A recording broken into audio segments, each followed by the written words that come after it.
All right, get ready because today we're going deep, really deep into the world of marketing, and we've got a true pro to guide us. We're talking about Ben Hawes. Yeah, and we've got some seriously cool stuff to work with here. Resume, proposals, campaign plans, you name it. It's like a behind-the-scenes look at what makes a successful marketer tick. Exactly.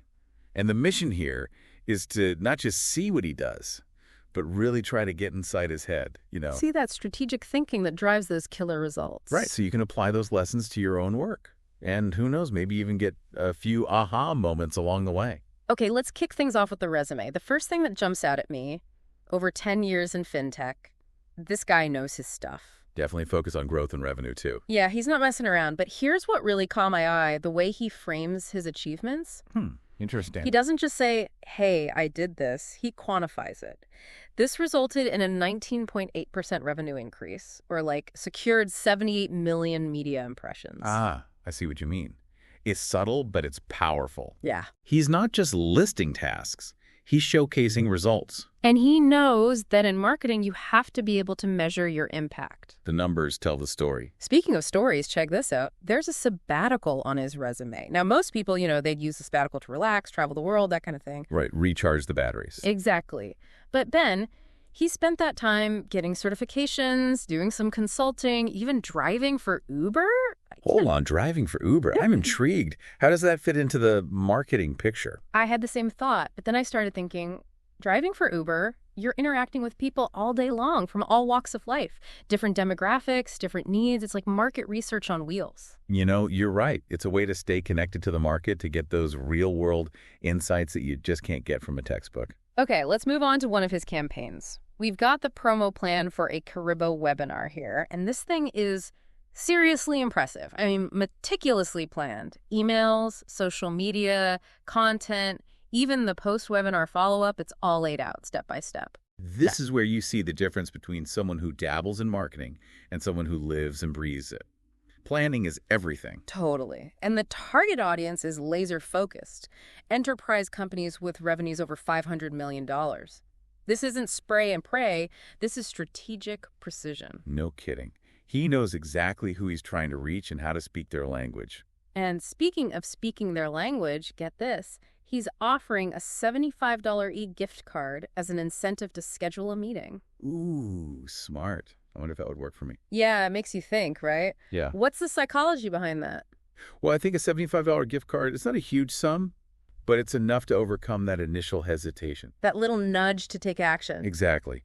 Ben understands those little psychological triggers that can make a big difference in conversion rates. Now, let's switch gears for a minute. We've got a pre-revenue startup here, Koreans. Talk about pressure, launching a brand new product, no existing customer base. It's a whole different ballgame than working with an established company like Kariba.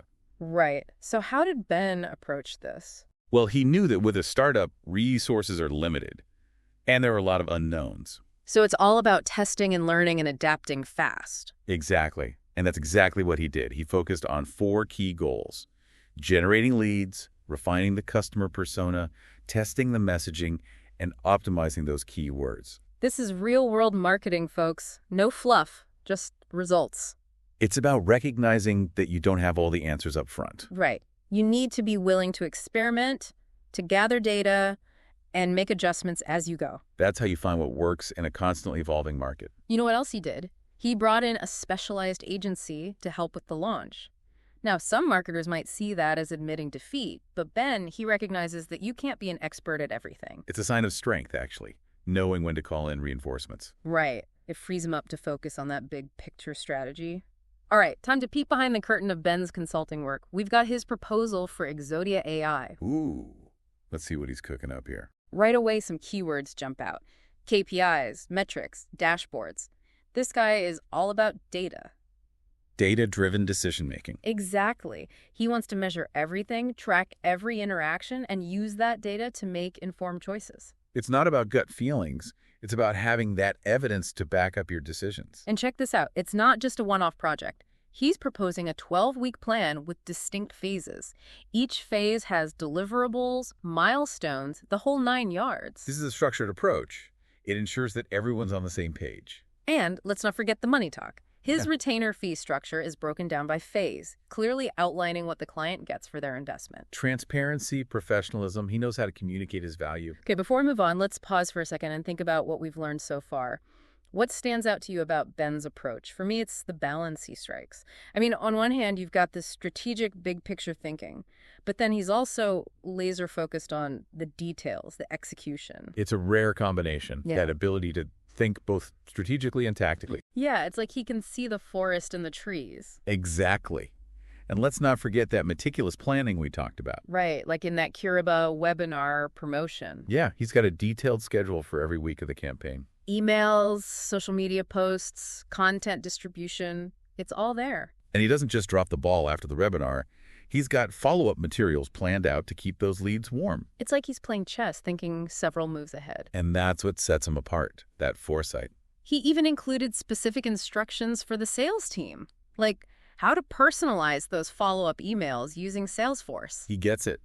Sales and marketing need to work together, like a well-oiled machine. 100%. And remember that $75 egg gift card we talked about? Oh, yeah, that was a clever move. It got me thinking, have you ever used incentives like that in your work? I have, actually. Yeah. And you'd be surprised how effective they can be. Right. Sometimes it's just that little nudge that people need. Exactly.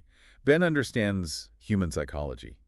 He knows how to motivate people. All right, let's switch gears again. Now we're talking about Creeds, the pre-revenue startup. This one's a nail-biter. High stakes, for sure. Launching a new product, no existing customer base. Right. So how did Ben navigate this high-pressure situation? Well, he went back to his data-driven approach. He knew they couldn't afford to waste time on guesswork. Exactly. So he set those 4 clear goals. Generate leads, refine the customer persona, test the messaging, optimize keywords. The essentials. Right, the foundation of any successful marketing campaign. But especially crucial for a startup, right? Oh, absolutely. They're still figuring things out, finding their place in the market. And Ben used a mix of tactics to gather data and see what was working. LinkedIn ads, Google AdWords, organic social media. A multi-pronged approach. And he didn't try to do it all alone. They brought in a PR and marketing agency to help with the launch. Smart move. Right. Leveraging that outside expertise. Sometimes you need that extra firepower, especially when you're a startup. All right, let's move on to Ben's consulting work with Exodia AI. We've got his proposal here, and it's like a roadmap for his entire process. I'm curious to see how he structures things. Well, first off, he lays out those clear phases, with specific deliverables and milestones for each one. Keeps things on track, makes sure everyone's accountable. Exactly. And he's very transparent about his fees. He breaks down his retainer by phase so the client knows exactly what they're getting. I like that. No surprises. Right. And of course, we can't forget about the data. Oh, yeah. Data is his bread and butter. He even included a section in the proposal titled Reporting Definitions, KPIs, Metrics, and Dashboards. Oh, my. He wants to make sure everyone's on the same page when it comes to data. It's not just about collecting data. It's about understanding it, using it to make better decisions. And ultimately to show that return on investment. Right. Now, before we jump into some more of Ben's projects, I want to pose a question to you. We've seen how data-driven Ben is, but do you think there's a risk of relying too heavily on data? That's an interesting question. I mean, data is obviously important, but could it stifle creativity? I'd say it's all about finding the right balance. It's tricky, right?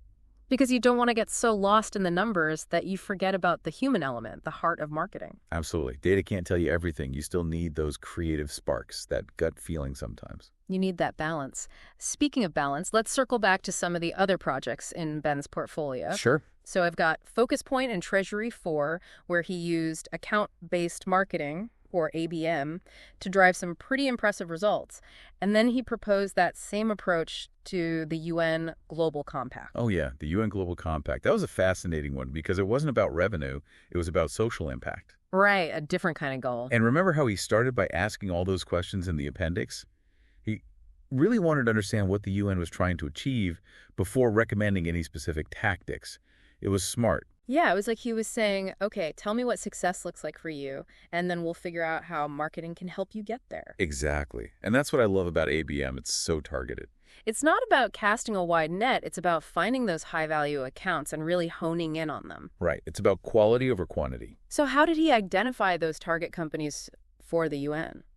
Well, he used a few different data sources, like He looked at lookalike audiences based on companies that were already participating in the UN Global Compact. Interesting. So finding companies that shared similar characteristics. Right. And then he also looked at SEC filings to identify companies that had made public commitments to corporate social responsibility. So targeting companies that already had that value alignment. Exactly. And get this, he even went back and looked at closed lost deals from the past 18 months, to see if there was an opportunity to re-engage those companies. Wow, leaving no stone unturned. It's all about maximizing those opportunities. And then, of course, it's about tailoring the message to each segment. Like, Right. he used different language for the lookalike audience versus the companies he identified through SEC filings. It's about speaking their language, addressing their specific motivations. Showing them how the UN Global Compact could help them achieve their goals. It's that personalized touch that makes ABM so effective. And he didn't stop at messaging. He laid out a whole multi-channel engagement strategy. Emails, LinkedIn outreach, targeted ads, even phone calls. He was covering all the bases. No kidding. And of course, he was tracking everything. KPIs for the email campaigns, the CRM activity, the ads, you name it. He wanted to see what was working and what wasn't. Always measuring, always optimizing. It's that commitment to data that really sets him apart. And, it's not just about the data itself. It's about using that data to tell a story. To demonstrate the impact of marketing. Exactly. It's something that I think a lot of marketers struggle with. I agree. And another thing that impressed me was his emphasis on collaboration. Like, he created a detailed calendar for the UN Global Compact campaign. Wow. But he also stressed the importance of staying in close communication with the sales team, making adjustments based on their feedback and the data they were seeing in the field. Breaking down those silos between sales and marketing. Absolutely. Working together towards a common goal. Yeah. Okay, before we wrap things up, there's one more thing I want to highlight about Ben's work. It's something he calls the "wow, that's fantastic" philosophy. Oh, I love that. It's so Ben. Right. It's about going above and beyond, exceeding expectations, creating those marketing moments that make people say, wow, that's fantastic. It's about injecting that creativity and passion into everything you do. And I think that's what makes Ben such a standout marketer. He's got that data-driven mindset, but he's also got that creative spark. He's got the head and the heart. He's got the whole package. So as we come to the end of our deep dive into the world of Ben Haas, what's your biggest takeaway? What's sticking with you? I think it's the importance of being well-rounded. It's like, Ben, you need that strategic vision, that attention to detail, that data-driven approach, but you also need that creativity, that human touch, that passion. It's about finding that balance. Well said. And I think Ben's career is a testament to that. Absolutely. He's walking the walk. Well, I don't know about you, but I'm feeling pretty inspired. And I hope our listeners are too. If you want to learn more about Ben's work, be sure to check out the source material we've linked in the show notes. There's a ton of great stuff in there. And hey, maybe you'll even have your own "wow, that's fantastic" moment. You never know. That's a great note to end on. Thanks for joining me on this deep dive. It's been a blast. It has been fun. And to all our listeners out there, keep those marketing minds sharp, and we'll catch you on the next episode.